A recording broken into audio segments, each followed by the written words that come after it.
welcome to the Stanley Streets Social Podcast presented by MAP. My name's Alex Clements. I'm here with Campbell, Flakemore, or my co-host Max Gawn, and Campbell Flakemore's back as a special guest for today's Thanks for having me, boys. Giro preview. Welcome back, Cambo. Thank you. It went so well last week. A good trio. It was awfully smooth, wasn't it? It was it just flowed. Were you just sitting there like a piece of furniture? But I Alex? didn't do much. I welcomed them, and then those two just bounced off each other. He had about 5 sheets of all these questions, and he only had time to ask about one. I just kept going with Jace. Jace was good though, wasn't he? He was, he was. He's always good, and he speaks the hard truth. Yeah. There was no nonsense. He's not overly impressed with Lotto. Fair, he doesn't like many teams. Yeah. Which is, to be fair, my manager is the same. He doesn't get along with any list manager in footy, so yeah. Maybe that's just the role of the manager. Who is your manager? A guy named Anthony McConville. Is he footy specific or is he sporting? Footy specific. Yeah. Once this gets to 100,000 followers, I'm sure you'll hear from him. Yeah. You just start clipping the ticket. Yeah. What are we? We'd be close, wouldn't we? Yeah, almost. Yeah, almost there. If you rounded it up. Yeah. We'd be there. Yeah. Is footy like are they footy specific managers? There is. Yeah. There's like your Dusty Martins is the guy he's with? Ralph Carr? Someone? Ralph Carr. Anyway, he's like a petite manager. He like those like 6 footballers and then like 6 random probably boxers and Harley Davidson riders and stuff like that. But my manager's purely football. A little bit of the guys who finish football and stay in coaching or commentating, so they can still. But yeah, there's like 3 big dog management groups in footy. The majority of people are with, and I'm not with one of them. Yeah. I don't know. They are Paul Connors is one. Then there's another one. Yeah, there's 3 big dogs that I'd say 95% of the league would be with. Yeah. It's interesting. I think it'd be interesting space for Jason specifically too with cycling in this changing landscape of. It used to be a case of everyone riding under 19s, everyone going on under 23s. You'd see the cream rise to the top, and then you turn pro. Now it's go win a tour at 19. Whatever, do whatever you want. Yeah. Anyway, we're here to talk about the Giro preview. It's my favourite preview show of the year, I think. Number 1. Well, the tour preview's too busy. There's so many previews out there for the tour. Yeah. It's competitive market. Yeah. It's come around quick, hasn't it, the Giro? When was it, October? Well, it was only like a couple of months ago. I felt like we were talking about it. And it was back in the room. It was actually not that long ago. Yeah, I know. It went the same time as another one, didn't it? The Volta was going at the back end, or there's a crossover. Yeah. You couldn't do both, and you also couldn't ride. I think Paris-Roubaix or one of the classics was on at the same time as well. No wonder why my boy won. There was a day there where there was a classic and 2 grand tours. Oh, that was a good day, wasn't it? Yeah, that was a good day. Block out the morning. Yep.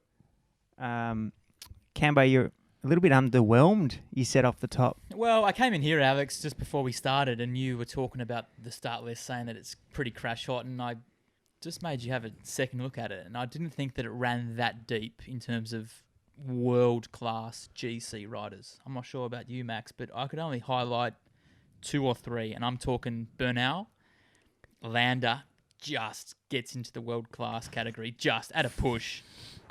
He's not even the lead rider of Bahrain.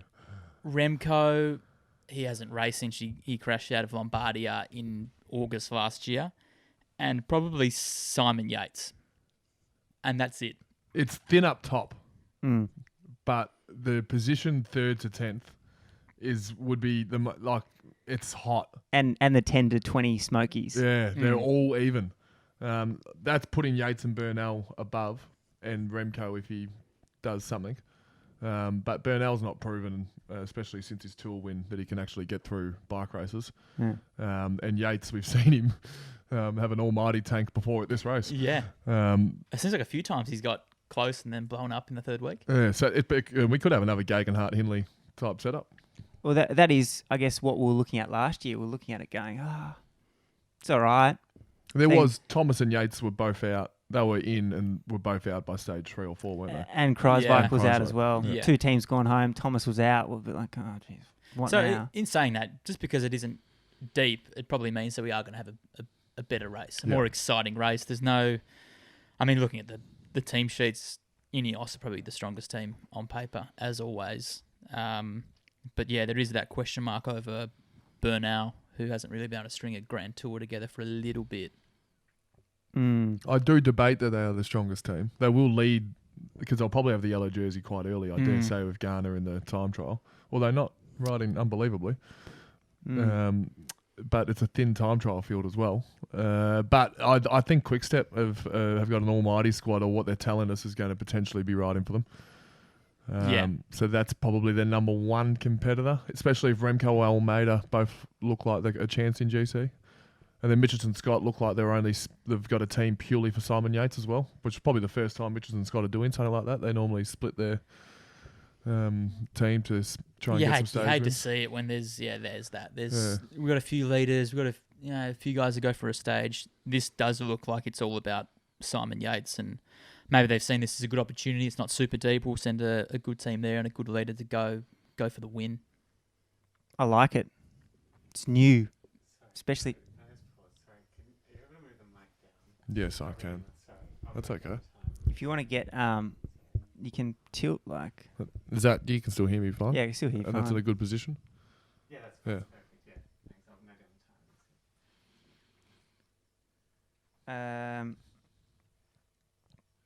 So, go through the team sheet. Team sheets tends to be the way we do it. Traditional. Stick to what you know. Mm-hmm. Ineos Grenadiers off the top. Bernal, numero uno.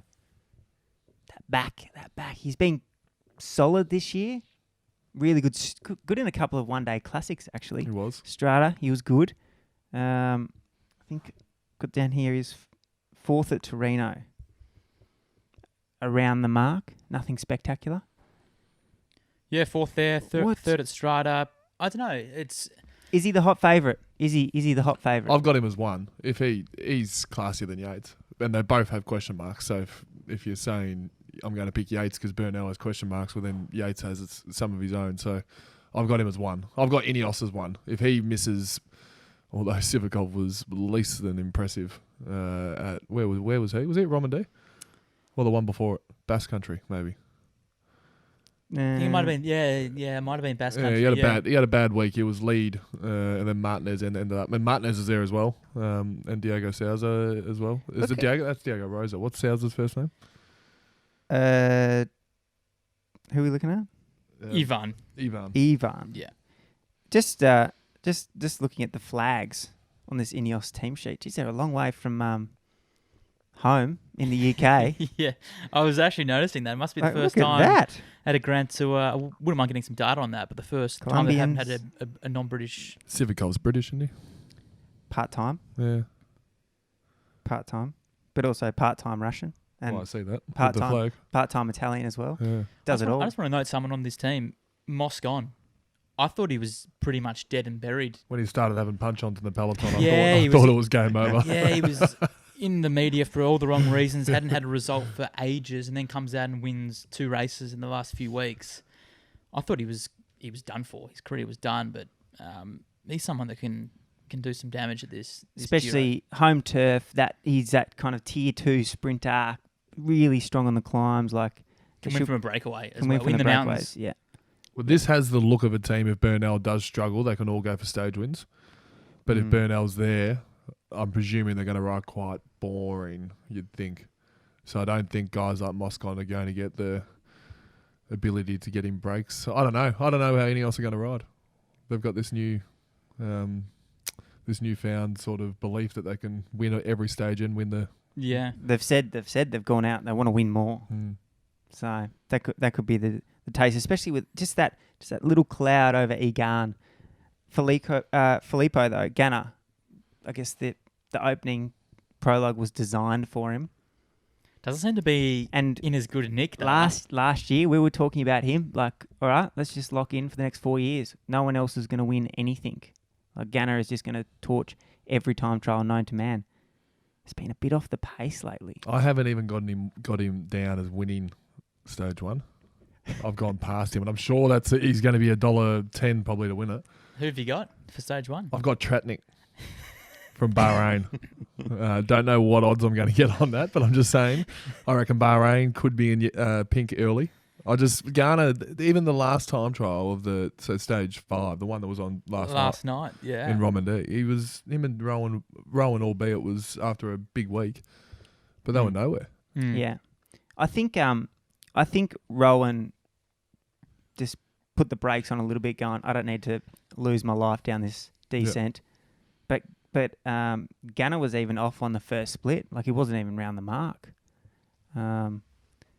So Remy Cavagna's there, so he's said to be potentially there. Yeah. So he will be the hot favourite, I think, with Ghana. Yeah. Can go downhill, e.g. last night. On the TT rig. He can do it all. He will win a stage on a flat when the sprinters teams aren't organised, and he'll just go. Yeah. He's through and through quick step, just like a hard dog racer. Does it all. Always thereabouts. Always on the hunt. Him and Masnada. Yeah, I like it. AG2R, Citron. Underwhelming team. Underwhelming team. Sticking compared to Ineos though, sticking to their roots. Both these teams are yet to be officially confirmed. Yep. So we don't see Ben O'Connor on this start list, but I'd love to see Ben O'Connor there. He always comes up for the Giro. Last year he won a stage. He was top 10 on the GC a couple of years ago, and he's flying. Just look at Romandie this last week, so he'd be stiff to miss out there. Is it too close, Romandie, finishing last night into a Wednesday start? Also on Saturday start. Saturday start. You got a week to recover. Romandie was only, I think, 5 road stages. Maybe even 4 with 2 TTs. So I know the weather was filthy, but it wasn't like it was a 8 or 9 day stage race where it might take a little bit to recover. So I don't think that's a problem. And unless they got grand plans for him throughout the year, like why wouldn't you take this somewhat underwhelming team and give him something? Are they potentially thinking the Frenchman Clements, Campbell? How do you say his name? Yeah. Who was busy the tour last year. Yes, and he looks... Cosnefroy. Yeah, no. Hold on, I've got it. Champasin. Who is he? Talk to us about him, Max. Give us some intel. To be honest, I am unfamiliar with Clement. So Clement Champasin has been riding. He's the AG2R fella who's normally been in the group when there's 10 climbers left. And he's been quite active, especially this year. I haven't got any stats in front of me, which is unfortunate. I thought you guys. Well, I'm reeling through them now. He was 30th at Romandie, 4th on stage 2. Well, I had a look at his stats and I had him within my 20. Yeah, okay. 22, young boy, and they've also got a sprinter on that team who's a underwhelming Italian in Vendrame. But I'm just saying maybe there is a chance that they can do something. No, but Ben O'Connor should be there. I like Campbell's tip. He's running hot. Why wouldn't you take him there?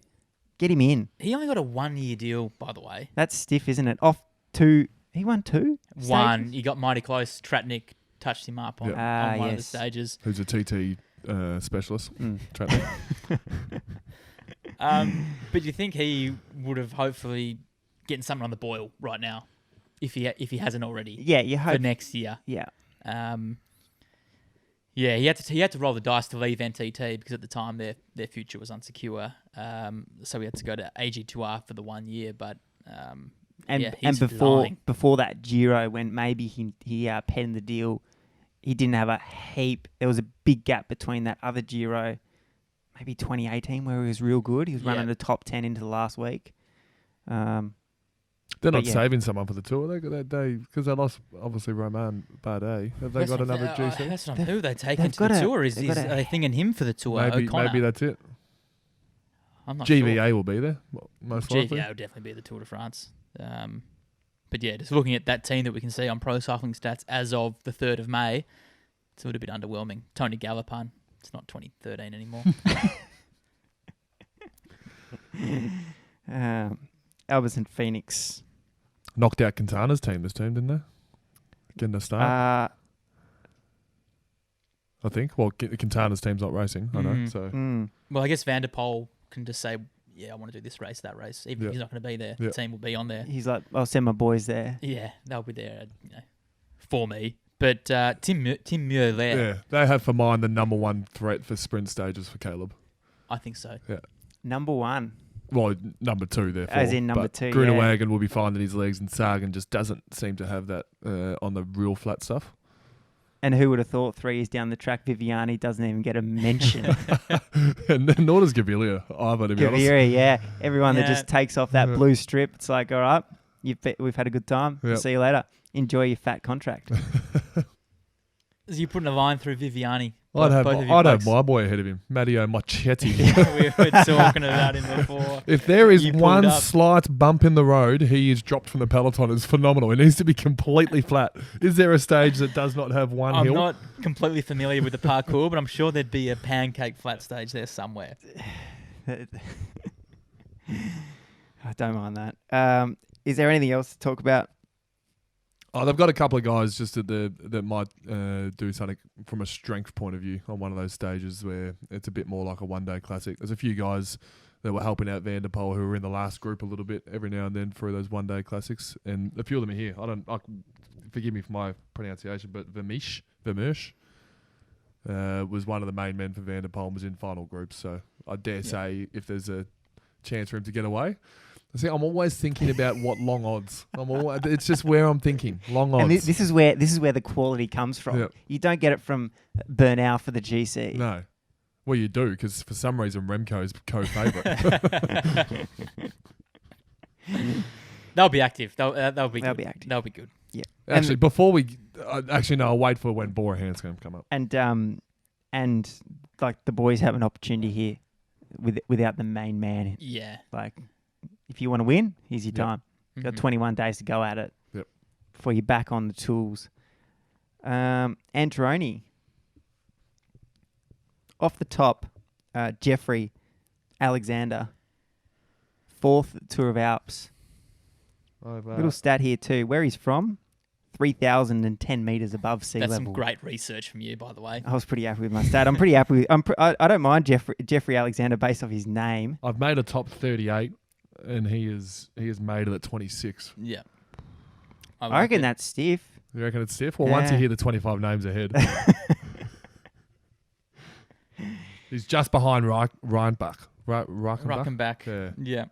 That's similar sort of vibe there. You're happy with that selection? Yeah. Just briefly on that, FDJ's would have been underwhelming, but we'll get to that shortly. We'll get to them. But Androni always good at the Giro. They're in that's our hitting zone. Big teams that come in underwhelming. That's our hitting zone, isn't it? So we'll wait for them.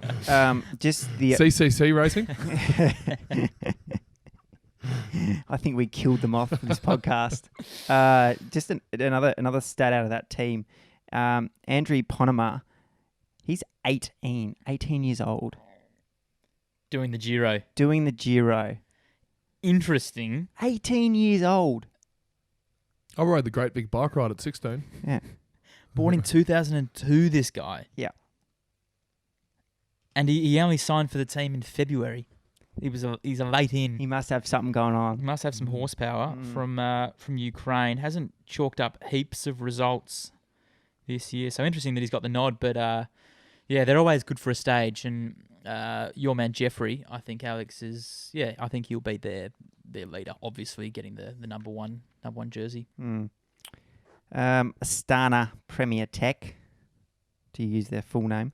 Vlasov, number one on their start list. Campbell, you didn't put him in your tier one. Well, he's not world class, Alex. If you want to argue that he's world class, you can go for it and try and convince us. I think he's on track, and this Giro could be his transition into the world class category. So remind me where Roglic won when Pogacar wasn't there about a couple of weeks ago, where Vlasov was second.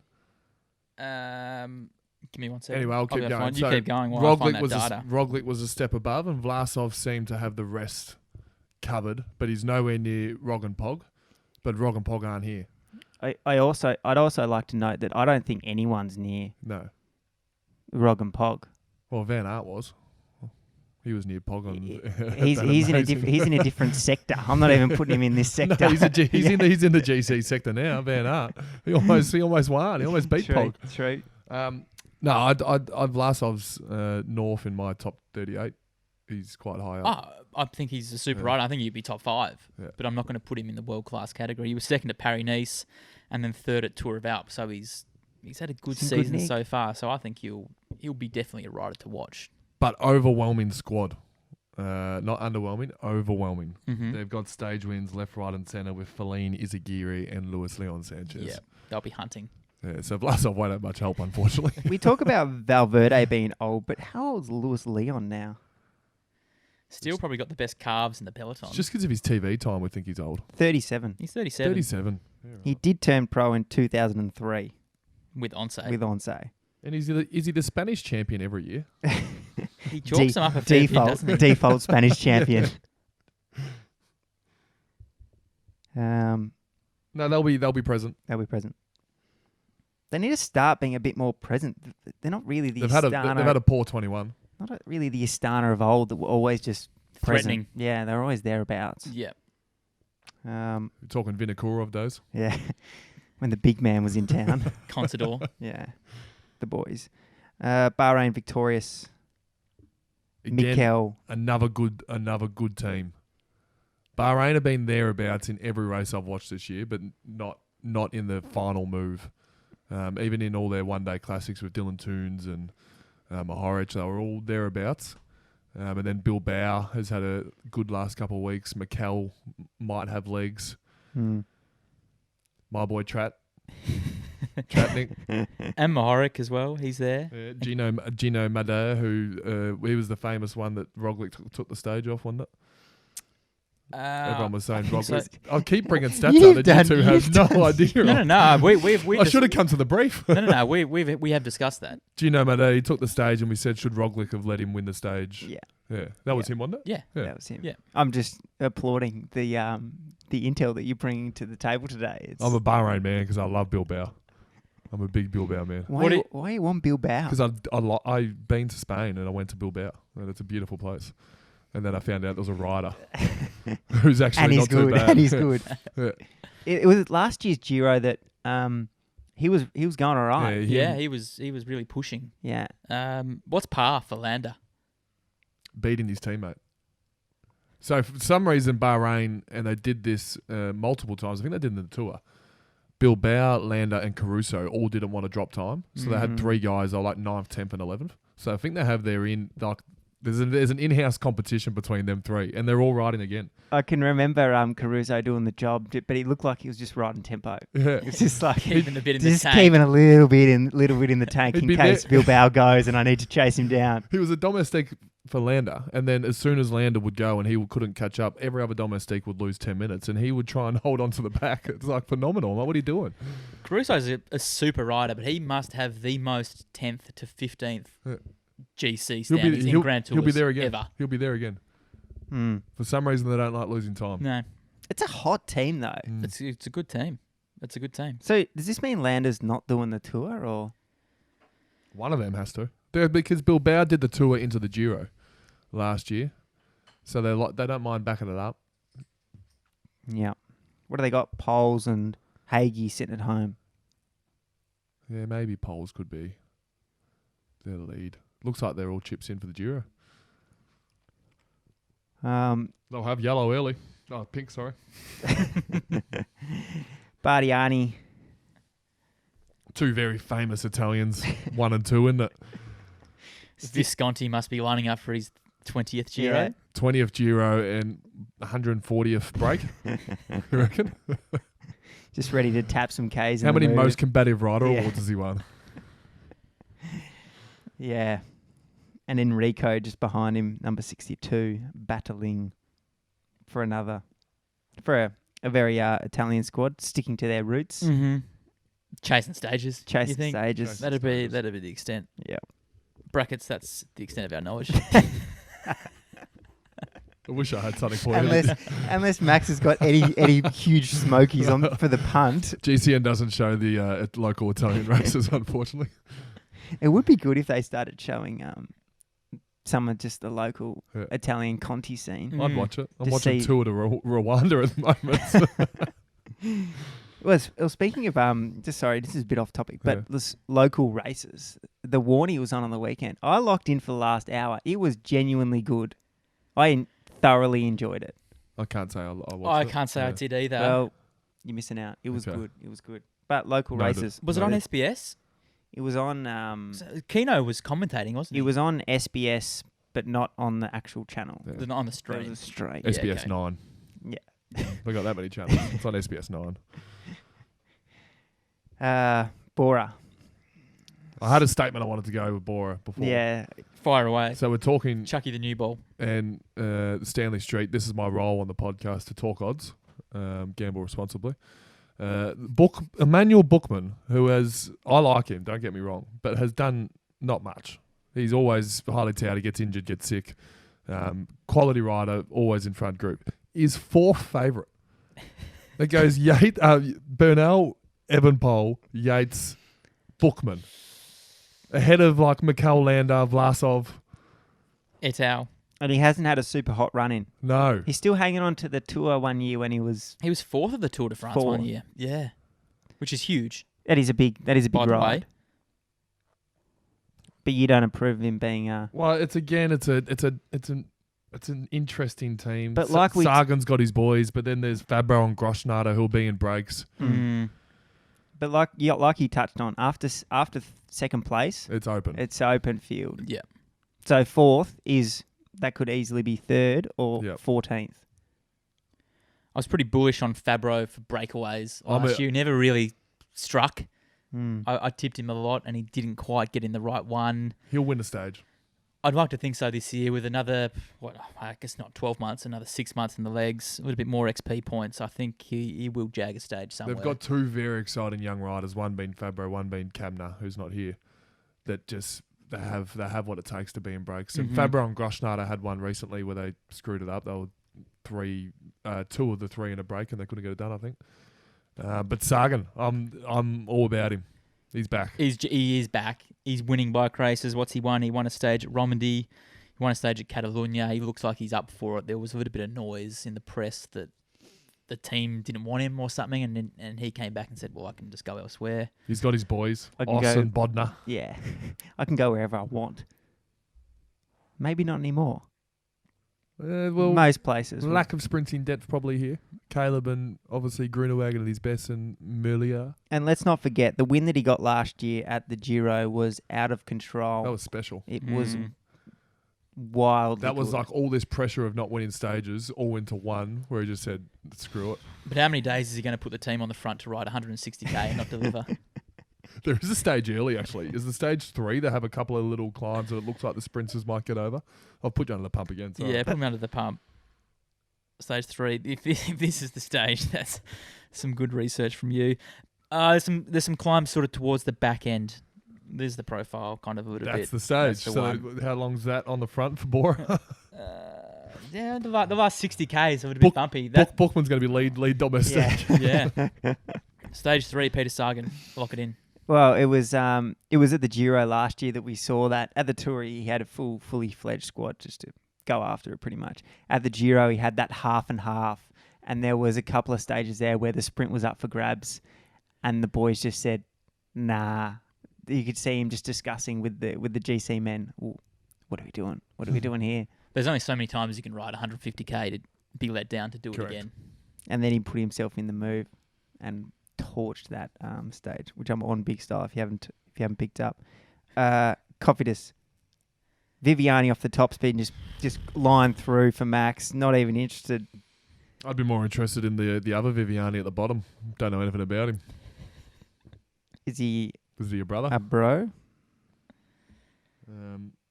Nicholas Aday is their journeyman who's been around, who will be no doubt in some sort of break, and to be fair, has hung on in GC groups every now and then, so he could be someone who is prevalent. It seems to be Guy Martin's number one domestique. Viviani's been around the mark. At UAE, he was second on a stage. He won a 1.1 in France in March, so Doesn't count. Doesn't count. Doesn't count for him as it doesn't count. It counts obviously, but it doesn't count for him going from where he was a quick step. Do you know what he struggles with? Struggles with positioning. in the last 5K. Might be his team. And he's gone from a Morkov lead out to... Yeah. He's never in the right spot. Like, if he was in the right spot, I dare say he'd be able to have a bit of toe. Mm. So you're putting a line through him? He's not going to win a stage? Both of you? Not if Caleb does the whole thing. I'm not sure if he is.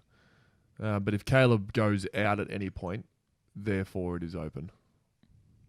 Him and Consoni, Simone just going at it for who's the main sprinter when it gets a bit hilly. De Koenig. Strongest team, although it's not confirmed. Not confirmed. There's got to be question marks over Remco. If he starts, he hasn't raced since Lombardia, where he fell off that bridge. So there's and he's never done a GC at a Grand Tour. And did you say that he's equal favourite? No, I said he had something iffy in his pocket. No, I did say I did say he was equal favourite. He is equal favourite with Egan Bernal. So which is bizarre. There must be some noise coming out of that camp. Or the Australian bookmakers have just got it all wrong. Yeah, well, I think they have. Almeida, probably stiff not to be team leader. Yeah.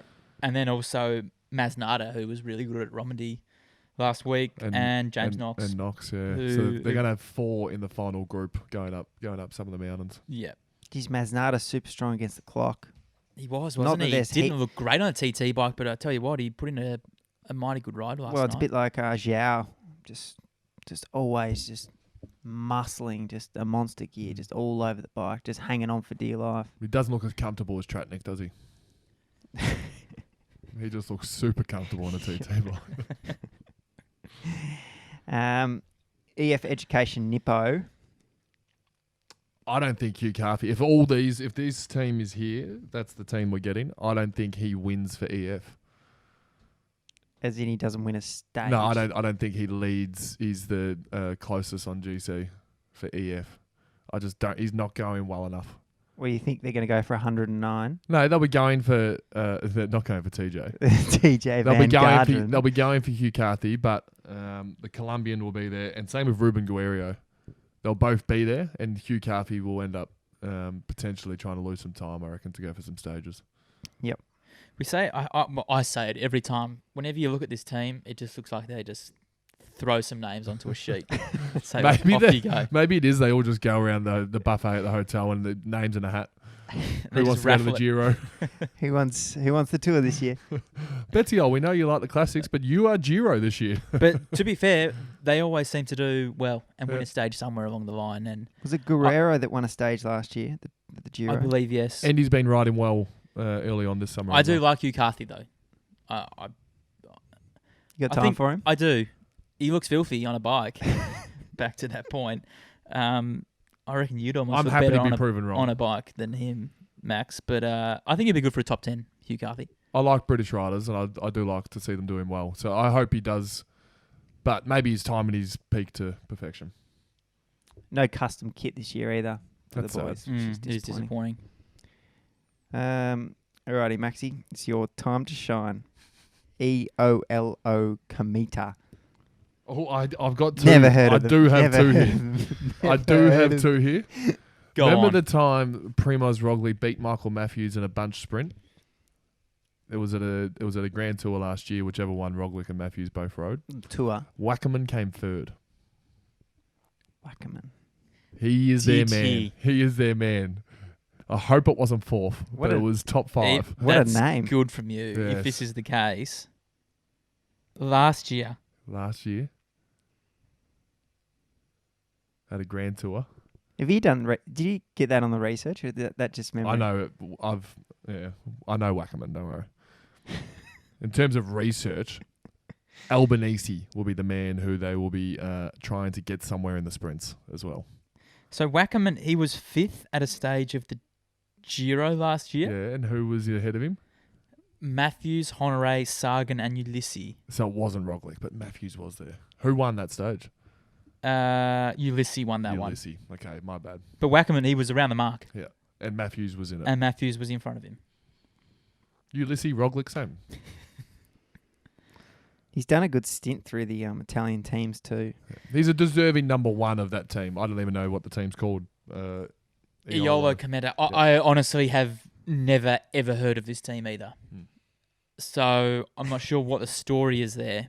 I had to do a little bit of research on what the company was, and it's an internet provider in Italy that specialises in providing internet to municipalities with low population numbers. Oh, beautiful. So I think at some point in our review show, or if we do a halfway show, we'll mention Wackerman.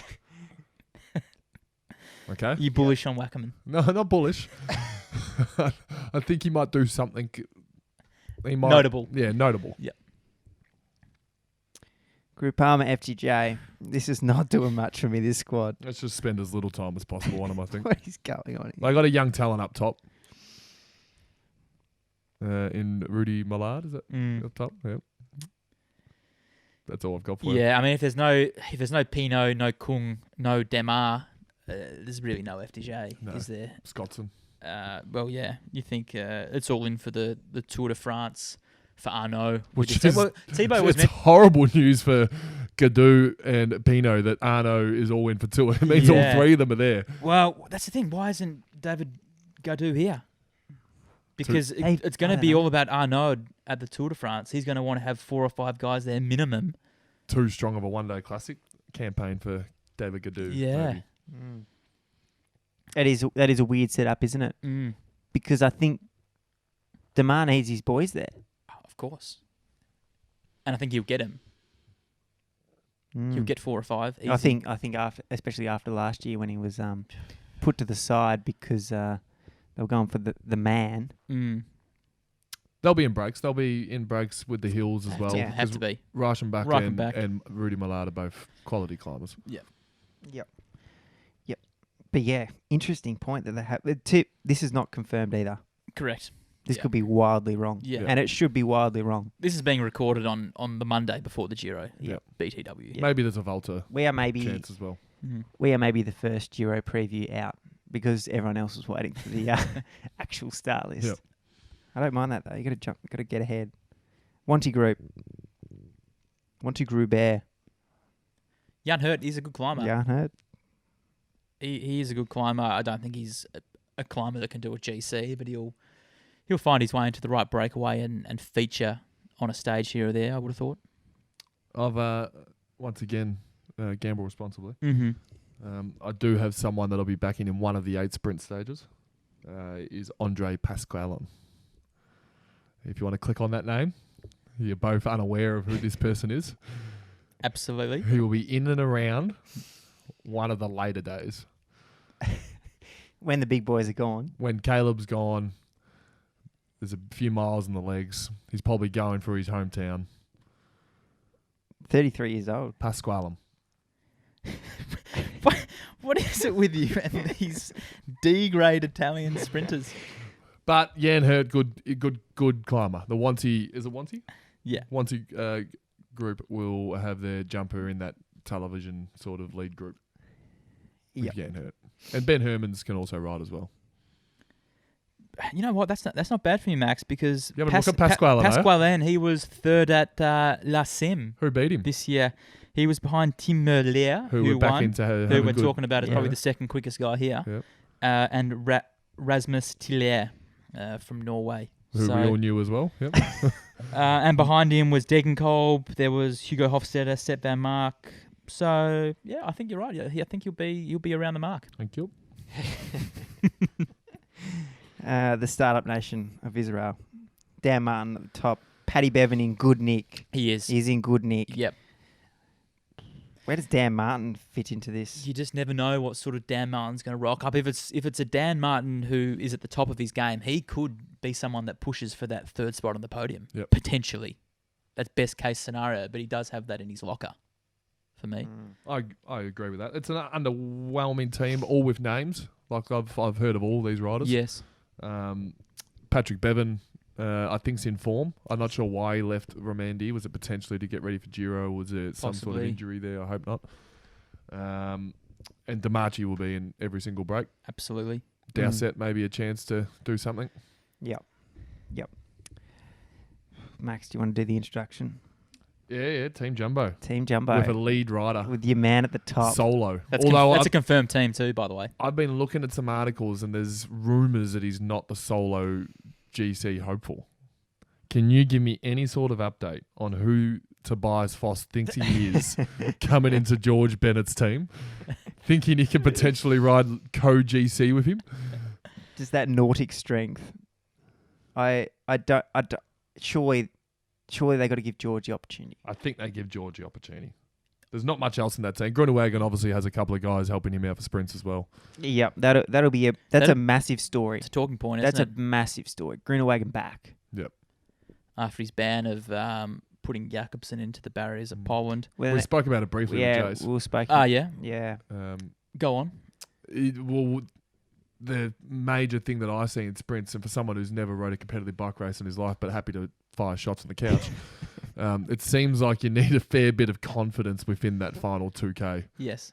And even 1% off. We need to not care. Like Yeah. you disregard your life. Yeah.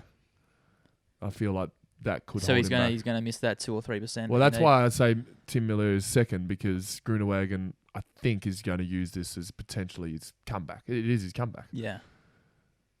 And therefore should be treated like it. Yep. It will be really interesting when they're boxing on, turns into last K. But also just his condition, like not racing for that long. Yeah. It'd be hard.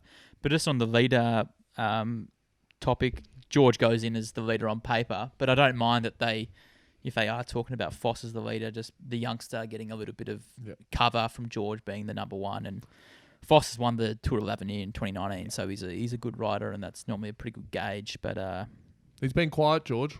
Haven't seen much of him. Got kicked off the tour, rumoured for Vingegaard, who has been in some good form as well. Mm-hmm. So he's chips in for this, I think, George. And he'll also be in the national champion jersey of New Zealand, which is a lovely kit to be wearing. I hope he just doesn't get shown up by his own team. I hope Tobias and also Bauman don't actually look better than him. Yeah. I've also got David Decker, who's been sprinting well this year. It's a pretty hot little squad. Yeah, it is. Do you want me to give you one? Talk to me. Go on. Potential prologue. Just looking around. Yes. Eduardo Affini. Going for his hometown, apparently.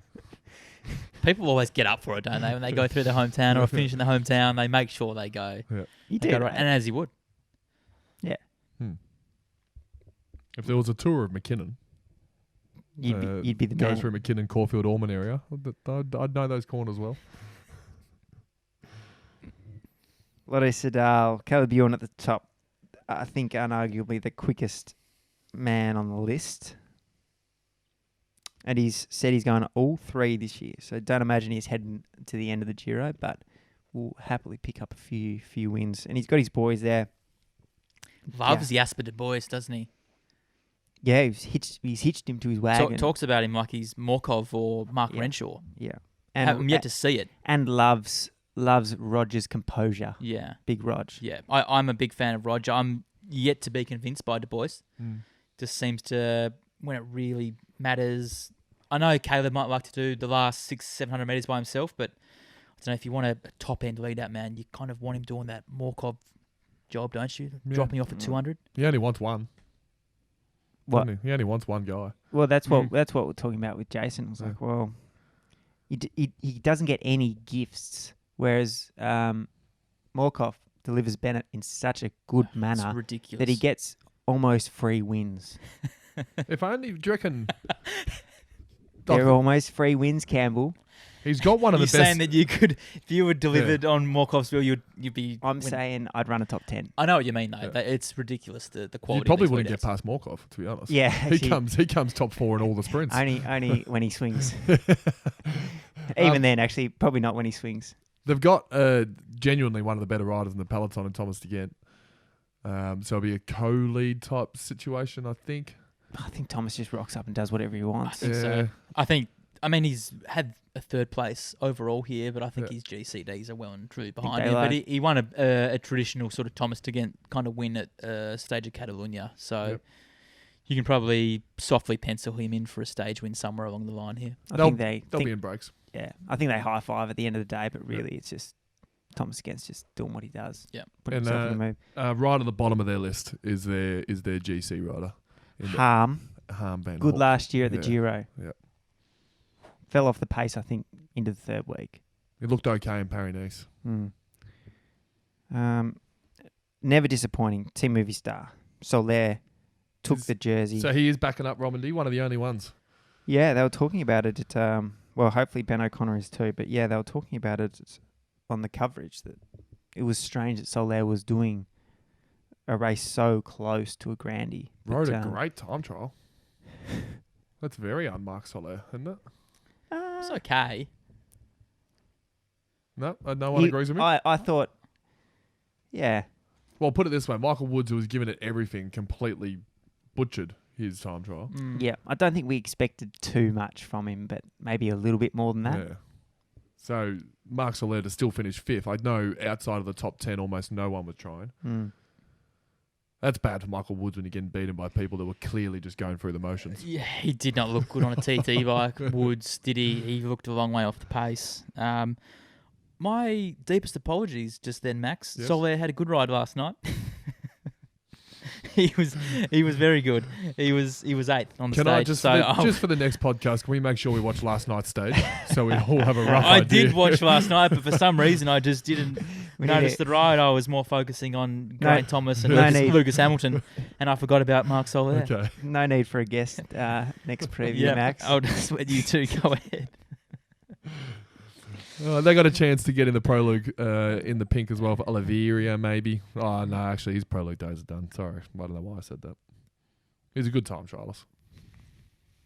Everyone's going to be swinging at this prologue.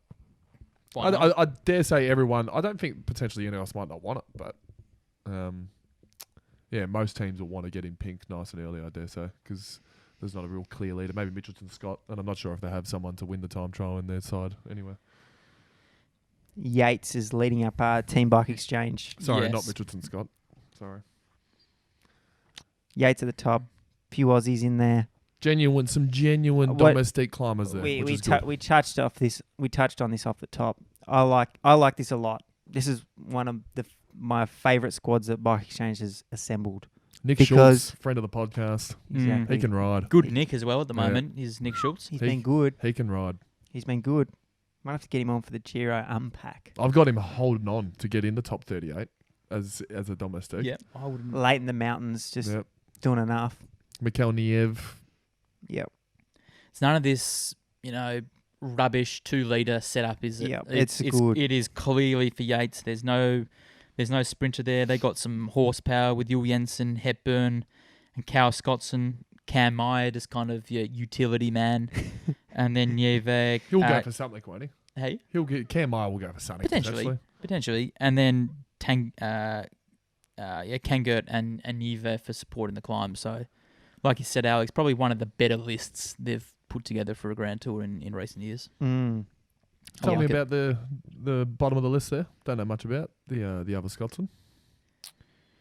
Similar deal, similar setup to Milo. Came off the track onto the road. Just a bit of power. Heaps of horsepower. If they're in pink, he's at the front of the group for the majority of the day. I think, Hepburn just chopping off all day. Yeah, heaps of horsepower. I guess the next question, which Milo's answered in the last year, is what to next? Just quickly, Michael Hepburn's probably becoming a genuine veteran of the Giro. I'm not sure what appearance this is for Hepburn. I'll be able to find it for you quickly, but he's always there every year. Yeah. How old's Heppy now? A couple of years? I think he's your age, Max, born in 1991. Whatever that makes him. That 30. makes him going on 30. Yeah. This would be Michael Hepburn's 5th appearance at the Giro, so that's almost getting to veteran status. Doesn't really back up your statement, does it? 5th. I reckon that's... You probably needed 7, I reckon. I thought it was more. I thought it was more. There was a period there when the backstage pass was hot and Heppy was just everywhere. And you were Bewley, like, that was right in the thick of it. Just the boys just hanging out the back of the bus, just grinding through to like 220k, 3 horse cat mountain stage of the Giro. Yeah. Do you listen to the Bewley Bennett podcast at all? I have not. A little bit, yeah. Yeah, not bad. Bits and pieces, yeah. It's good. I like it when George analyses races. Yeah, he's smart. He's good, isn't he? Mm. Well, he's good. Campbell did a podcast with him once. It was exceptional. He's a good man. Now, this is going to be interesting. Team DSM, Jai Hindley off the top. Not that I don't credit him on his performance at the Giro last year, but this is there's a COVID asterisk against last year's Grand Tours. This is big for him, coming in as the leader. Is he? Yep. He's clear leader. Who are you putting in second fiddle? Well, Roman. Yeah, in every group that I saw over this summer that both of them rode, they've both been riding the same race, Jai and Roman. They've both stayed together the whole time. There hasn't been a clear dominator out of the two. In fact, I think Roman might have got him in one of the stages. It's maybe they're going to have that trouble of the old horse, the young kid. Not that he's that young anymore relative to everyone else. 3 Aussies on the team will help. 3 Aussies. Will help Jai though. I don't think they'll be riding for Roman. And that's a confirmed team sheet, by the way. And Jai has been given the number 1. So maybe that's just taking some pressure off Bardet, who they might think is their better option. But they're both not the most informed rider on that team though. That's what I was talking to Alex before you arrived. I know he's a good friend of the podcast, but we've got to be fair. I don't see him finishing in the top 10, Jai Hindley. I think it was a little bit of a perfect storm last year. He was absolutely flying, like career best form. And I don't know, you're right, he's not in the best form at the moment. Their most informed rider is Nicholas Roche, believe it or not, which is hilarious. How old is he? He'd be a veteran of the Giro. Surely he's done more than 5. He's a genuine veteran. He must be 38, going on 39. I disagree. I think Hindley's going to be good. Not because there's a podcast bias. We don't bring biases into this room. We're completely neutral. I've got him 12. Okay. So we agree outside the top 10. Yeah. I think he'll sneak into the top 10. Okay. I'd love to see it, by the way. Because he's a proper grafter. Mm-hmm. When the Giro gets tough and he's in the second group and he has to ride through something, get through something grippy. And that's going to happen at the Giro. That's going to happen. He will make that work. And that will get him a top 10. I hope so. I hope I'm wrong. Chris Hamo too last year at the Giro was, for me, the first time that I've really seen Hamo shine. Like, he was good in support of Hindley. So be keen to see him getting back to work, and the other Australian, Michael Storer. And Nikias Arndt will be there going for the sprints as well. Yep. So good team. I like it. I like it a lot. Good Giro sprinter, Nikias Arndt. Yeah, he is. Maxie's man is Zolo's just heading up the Giacomo. Saw a news release from him as well, saying he thinks he's up to sprinting with Caleb and Dylan. So all the best to him. All the best to him. He's positive. Anything else? Domenico. Domenico's back again. He made my top 38 in lucky last position. He'll be going for it. What, the Giro last year? He was top 5. He was. Yeah. There was a point there where rode a time trial from heaven. Didn't he beat them all on the TT bike? Yeah. There might be a clip of it somewhere, but did I maybe say he was going to win the Giro at some point last year? He might have had one good stage, and I jumped on him early, and I think the next day he lost 4 or 5 minutes. If we didn't do a podcast every day of the Giro last year, I might actually sift through and try and find that clip. Well, him and Ben O'Connor were in the same team last year. Yeah. But there was a point there where the boys were riding for him. Yeah. They were doing the job. Yeah. Menkes was riding for him, was he? Thanks, Louis. Campanarts is a guy that could also push for the pink jersey on day one. He's no Tratnik, but he'll be up there. Trek, and led by friend of the podcast, Cohen to court, and I'm going to get some mail for us every stage on who Cohen to court from his own team, and most likely going to be Machete, just to bring in for us. Okay, I look forward to it. I was hoping for some preview mail. You haven't been in contact with him? Is it the most Cohen, great friend of mine. Is it the most underwhelming leader throughout that whole team sheet? He hasn't won a race for 20 years. I was going to say, is it alphabetical order, but it's not. No, he's their road captain. He's the most experienced. Of course, yeah.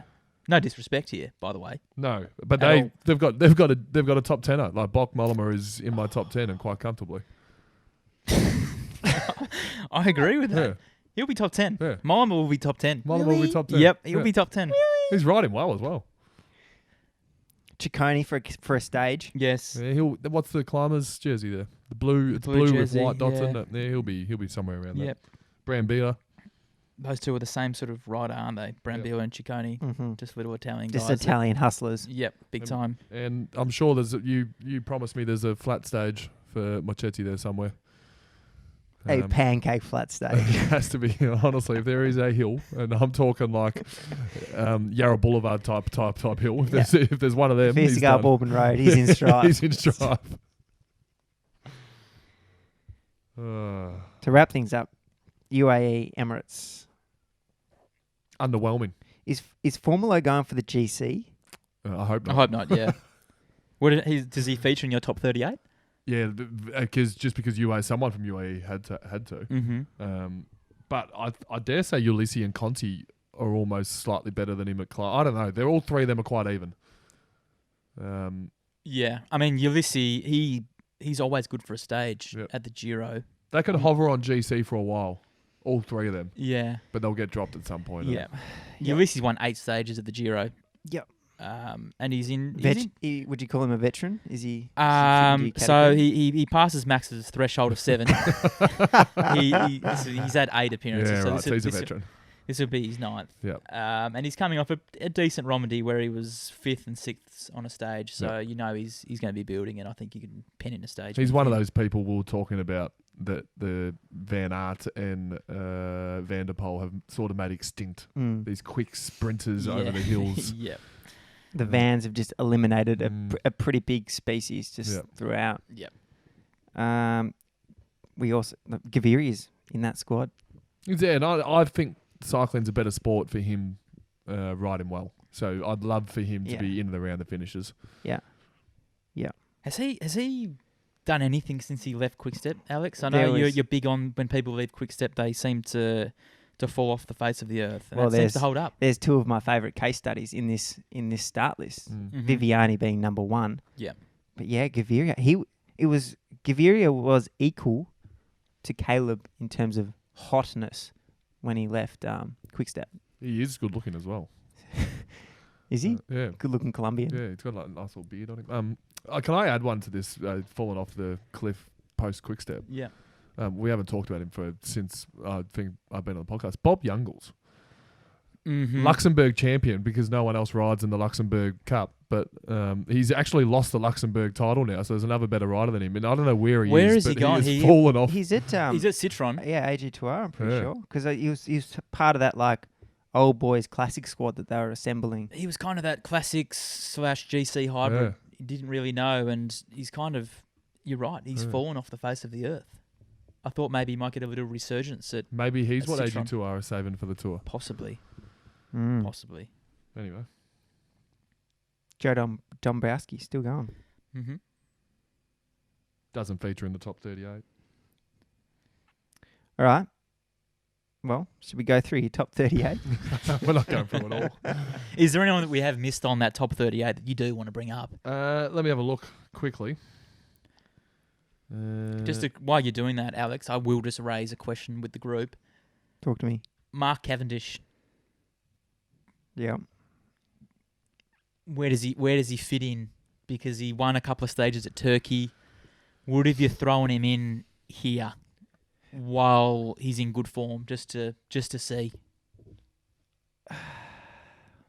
He can't go where Bennett's going. I'm presuming Bennett's going to the tour, which does leave open one more Spanish Grand Tour. But yeah, potentially this could have been the one. Maybe they're all eyes on the pink here. I just don't think he can be all eyes. Is he the second best sprinter there? Is he behind Bennett? Is there someone else I'm forgetting? I don't think so. He's clear number 2. Well, there was Jakobsen, and then who's obviously I'm not sure whether he'll ever get back to his best. Hodge, Hodge, yes. and Ballerini. Yes. Yeah. So he's not. And those 3 are kind of they're all. I'd say Ballerini would have beaten Greipel in Turkey. I reckon if you had Mohoric leading you out in Turkey, you would have got Grapple. Is my gut feel. At 900 watts. But Cavendish was beating Phillipson, That's who's a good who's sprinter. quick. He's quick. That He's doesn't young. help my joke. That like, beating Grapple Sorry. makes it seem so bad, Turkey. But then you say beating Phillipson. I'm a Phillipson fan, and you're kind of like, yeah, you actually did beat some good riders. Mm. Yeah, no, I understand Campbell, but I don't know. I don't know if it's quite enough. Like, it is Mark Cavendish though. Yeah.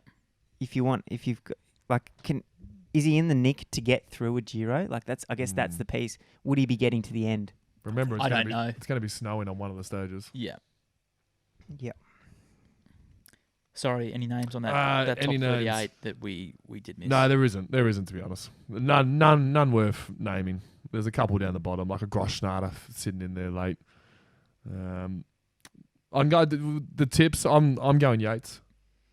And my 10. I'll go through my 10. All right. Well, Okay. since you asked, Yeah, I did. Yates and Burnell both with question marks, but they're 1 and 2 clear. Then I've got George at 3 purely because I love him. Uh-huh. And then I've got Almeida at 4, Remco at 5. And then 6, 7, 8, 9, 10 is Soler, Vlasov, Martin, Lander, and Mollema. With a big sorry to my man Bilbao. Yep. I agree. I think Yates is. Do you have Yates at number 1 or Burnout? Yates. Yeah, I think Yates is number 1. Mhm. Just because Burnout comes in with that question mark around his back, Yates did some special things at whatever. and he was good at Alps. He was very was good it at Alps, Alps. was it? Yep. Yep. He was very good at Alps. I think if Lander's here, and with the team around him, I'm going to put him at second place. So go one more time with that name. Mikel Lander, numero 2, number 2. There's a TT to finish, you know that. But there's not that much. There's prologue at the start and a TT. I think It's a long one at the end. Yeah, but it's the last stage. it is the last stage. Mikel hates it when it's right on the last stage. Well, Only Cadell likes that. anyway, number 2. No, that's all right. Yates, see, Lander, and I'll see you in Milano. And you got Egan at 3rd. Egan's got to be 3rd. I can't disagree with Yates. I'm going to go him for the win. Burnell 2nd. Pozzovivo. No, I'm not, maybe stage 14 or 15 I might come round to him. And then I'm going to give myself a little bit of a leeway here. Hopefully you don't mind it. If Dan Martin's serious, I think he can finish 3rd. If he's not, I'm going to put Almeida in for 3rd. Yeah, okay. Yeah. Well, maybe we should just do our 4th to 10th. It will be more interesting for the predictions. Well, Max has already done that. Max has already done that. There'll be a quick step rider in 4th. I'm just not sure which one. Mm-hmm. If whoever's, because they'll all be there, and then they'll work out who's going strong. Masnada can finish 4th. Based off his Romandy, I agree. I'm excited for Bennett to hopefully be swinging at the GC. I'm excited for that. And like I touched on, I think Hindley's going to grind to a top 10. Just with the 10 I said, these are the names I left out of the 10. So this goes on that week Grand Tour. I don't think it is. These are the names I left out of the 10. Hindley, Bilbao, Sivakov, Bardet, Carusa, Bookman, Masnada, Carthy.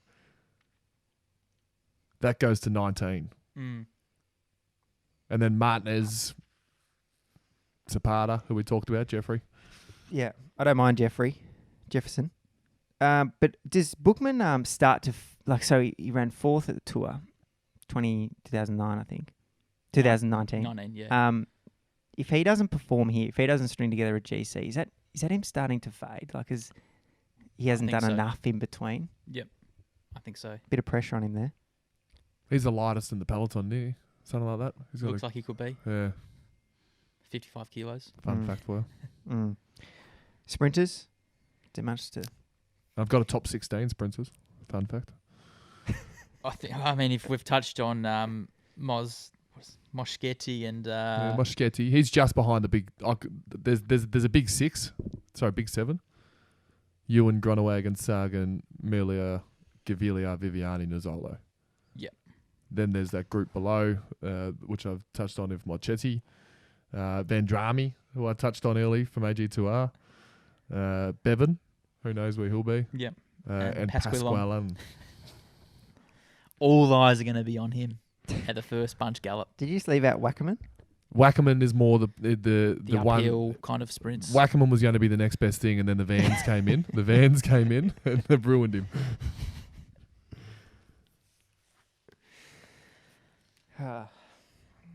Is there anything else on the I Giro? just want to bring up a couple of names that are going to do something.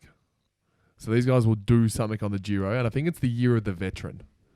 What do you mean by Wait, do something just to be on the cameras? No, we'll see a stage win or present in the breakaways in a good breakaway. Rochi? Yeah, so I'm going to... Obviously, the Astana boys, Izagiri and Luis Leon Sanchez and Fabio Fellini. I think they will all be quite special at times. Nicholas Roche, Gianni Moscon, Mikhail Niev, and then my two boys from Bahrain in Tratnik and Marta, who aren't veterans, but I think there's going to be something from that crew. I've named basically the best 10 riders outside of the GC guys, so it wasn't that big of a jump, but... Yep. There's a lot of emergencies in this Ineos team. If they need to back up in another way.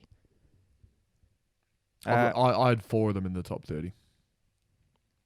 Yeah. That's fair. Yep. That's fair. Got a few listener questions here. If there's anything else before we wrap things up. No, fire away. Pumps to Ground asks, what size bike do you ride, Max? All it says is XXL. XXL.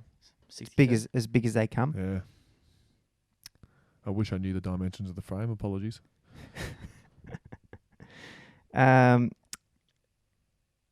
Question about how good is Tom Pidcock going to be? Did you see him on a mountain bike race I did see last that. night too? He's going I to be saw him doing unbelievable. some parkour on his bike. They put Ineos leaked a bit of vision of him doing some parkour on a bike. Yeah, it's the Pretty future. cool. It's the future. I think he's going to be very good. I mean, he already is. Jeez, how'd you come up with that one? Did he win Amstel Gold? Did you guys touch on this? No, we didn't. We didn't even touch on Liège or Amstel. We got too bogged down in the business. Yeah, big business. Big business chat. That seemed like a bit of a mess, that whole photo finish. And I think the organisers wanted Van Aert to win at all costs. Yeah. My Bend account wanted Van Aert to win at all costs as well. Yeah, no, I think it was such a cycling finish. Yeah. But it's interesting that Ineos have given him this much sort of leash to go and do mountain bike races. Mm. I thought they'd be a little bit more strict and say, no, only road, but good on him. Yeah. Is this kind of flows into the Pidcock question? Is there an existing pathway to the Pro Tour for Australian cyclists? Good. I'll let you take this one, Campbell. It was No. not as much as there was maybe There's not. 5 to 10 years ago. Yeah, you got to rough it now a bit more. Can't go straight to the. There's no clear pathways there, which is a little bit concerning. It's also concerning. It's also concerning the rate of athletes that are coming out of mountain bike and cyclocross, and our pretty poor infrastructure / lack of history. Besides one man in particular, with Cadell winning the Tour off the back of it. But Yeah. apart from Cadell, Hagee, a mountain biker, but seems for me that's the future. That's how you get a 15-year-old absolutely flying for when they're 18 and ready to ride the road. Yeah. And also the coronavirus situation doesn't help at the moment. We can't get anyone over there to race in the amateur scene. So I'm not sure where the next crop is coming from, which is a bit of a worry.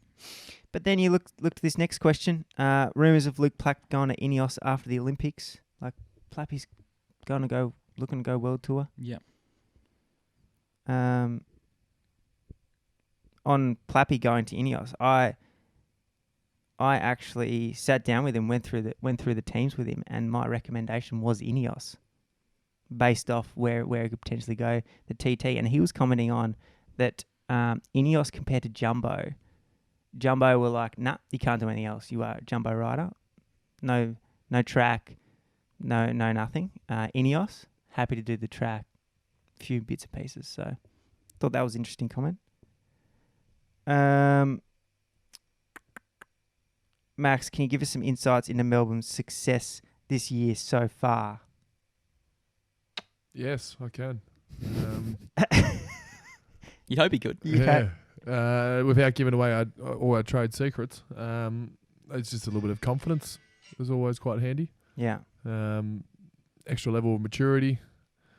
We've been working on this game plan for 4 or 5 years, so it always takes a while to kick in. You don't just flick your fingers, click your fingers, or flick your fingers. Both work, I think.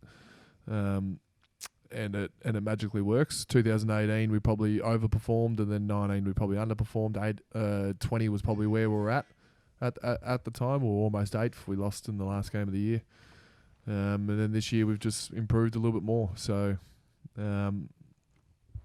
yeah, we've been some good sides, and you can only beat who you can beat. And we got Sydney this week, who up there at the top of the ladder with us. So I'd like to keep winning. I can't imagine us going through an Essendon 22, and didn't they lose the last game of the year in 2000 or something like that? I'm not familiar with the early 2000s. I'm not talking going through an undefeated season, but I'm certainly enjoying winning. Do you rock up to game day and you just got just a little extra spring in your step, a little bit more swagger? Not quite. No, I don't think so. No, like, it's a good question. Everyone wants to know, how do you feel at 7-0? I feel similar to how I felt at 4-3. Better than what I felt at 0-7. I've been there multiple times. Yeah. No, it's, and like when I was 0-7 and I was coming up against North Melbourne in Tasmania, and I was let's say North is 7-0 and Melbourne is 0-7. I still want to win, and I want to put everything out there to make sure North don't go 8-0. So every team wants to win. Every team's going to be ultra competitive. North kick the first 3 goals and bang, we're on the back foot. It'll be the same with every team you play. So it's a hot season. Seems like it's the most even year for some time. Would you agree? There's a lot if going you're off, on. you get clipped, don't you? There's a lot going on in the middle of the ladder at the moment. Mm. It's going to be a tight 8, real tight 8. That's why it's handy being at the top of this at this present point. Nice little buffer. It's good. There's a buffer to doggies, and then there's an extra buffer to Port and Richmond, which is handy. Yep.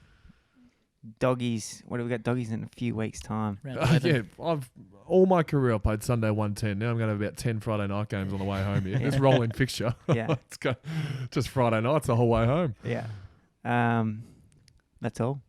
Yep, I will just get you to do the quick shout out to my buddy Sam Johnson. He's a listener of this podcast. He's also a listener of your podcast, Gus and Gorney, and a Demons fan. So. Yep. So I just repeat what you said.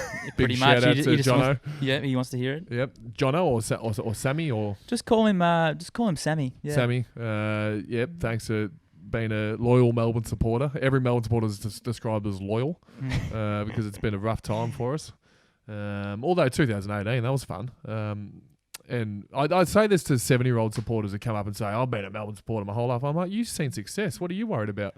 1964, there's a 50-year-old. That's the worst Melbourne supporter. Yeah. They haven't seen anything. Sammy, I got off topic then. Thanks for being a Melbourne supporter. Gus and Gorney going strong. Going to get Alex and Campbell in there at some point. Go D's. We're just doing shout outs to every Melbourne supporter that Sure. you know now. It's a good time to be one. Just weekly shout out. Thanks to Campbell. If anyone's still listening at the hour and 20 mark of our Giro preview, they might have tuned out then.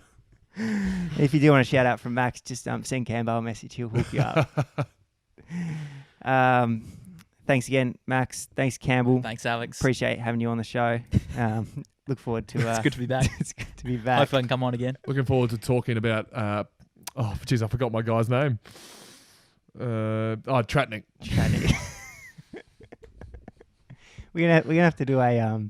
if he wins, we're doing a stage 2 preview. Yeah, right. A stage 2 preview with Tratnik in pink. Yeah. Thanks, Matt, for supporting the show, and we'll see you back here for some more Giro unpacks throughout the next 3 weeks.